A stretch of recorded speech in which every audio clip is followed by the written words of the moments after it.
Hi guys, and welcome to Scotty. In this video I'm going to show you how I replaced all the fuel system elements on my Firebird and let you into all the hassles I had so you don't have to go through that. First of all, the fuel filter. Well, that's pretty easy as it's located on the driver's side just in front of the left rear wheel. Jack up the car securely so that you can crawl underneath it and get a cat can to catch any fuel dripping or even flowing out of the lines when you open them. So that's not something I had expected because I assumed that the fuel lines would have built-in retainer valves that prevent it from dripping fuel. But I was proven differently. After all, we are talking about a 30-ish year old system. The importance here is to use the nut ends at the fuel filter to loosen and tighten the lines, meaning using 2 wrenches so that you don't bend and damage the fuel lines in the process. Once they are loosened, unbolt the clamp that's holding the fuel filter in place and replace it with a new one.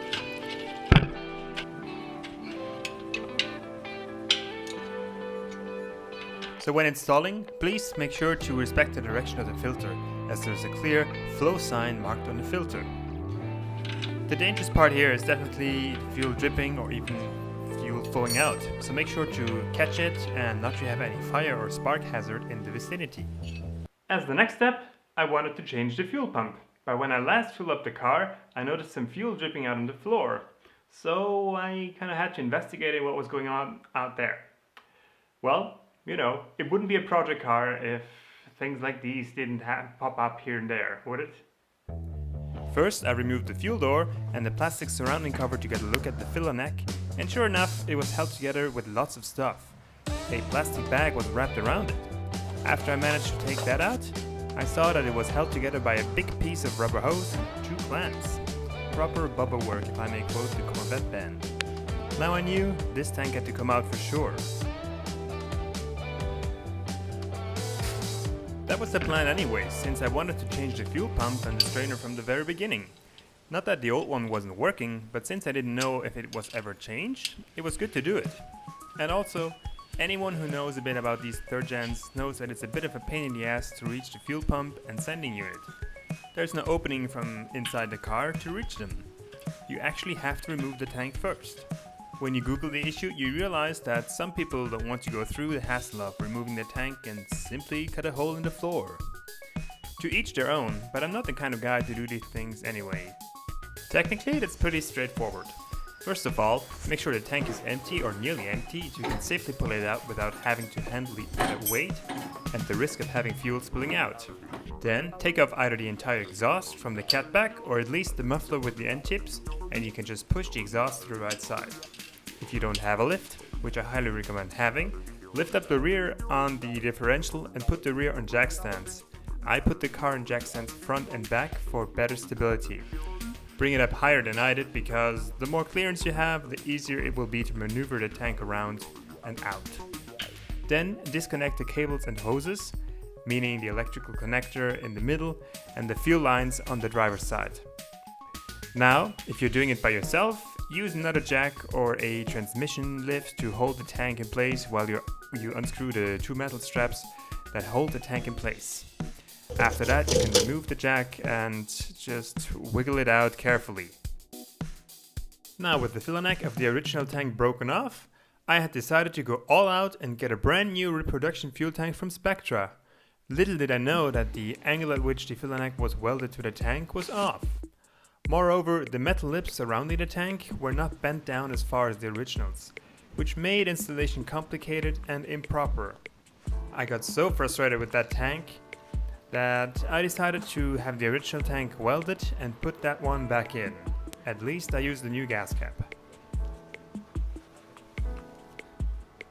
In order to get the sending unit out of the tank, I used a screwdriver to turn the retainer ring counterclockwise until it unclipped. Here we finally have the complete sending unit on the table, along with the new fuel pump and a new strainer. But hey, why don't I just let Cart of the Past do all the work and explanations? So this is the fuel pump assembly, the sending unit, the fuel gauge floater, and what I'm going to change is the fuel pump. It comes with a new hose, little clamps, also a strainer. I don't know where the old strainer is, I couldn't find it in that tank, it definitely wasn't on when I took this out. Little rubber boot here goes in there. The kit also comes with new connectors, but I would have to clamp them in here, and well, since these are fine, I don't see why I would have to take these or change this. I mean, the fuel pump is working anyway, so, but since I changed the tank, I thought it would be a good idea to change the fuel pump as well. Okay, the trick here is to put a little bit of clean it off, clean the ends, the metal ends, and put some silicone spray on it so it goes in a bit smoother. That's still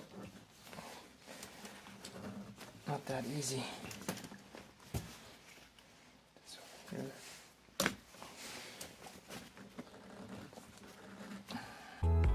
From here on, it's just a simple matter of swapping out the old with the new.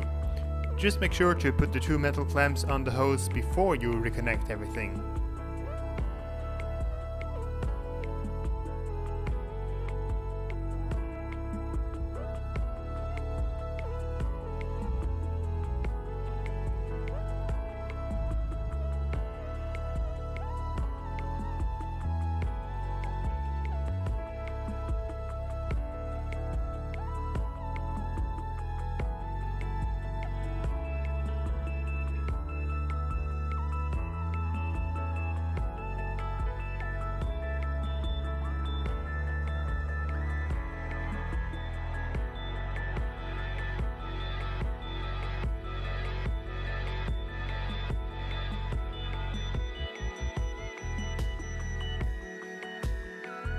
And that's it. So, the strainer's on, the electric connector's on, the hose is on with the two clamps, and this new ring is on. Basically, I'm just going to rub it off with some rubbing alcohol. It can go back in the tank. Installing the sending unit in the tank is simply the reverse process of taking it out, as shown here when I installed it first on the reproduction tank.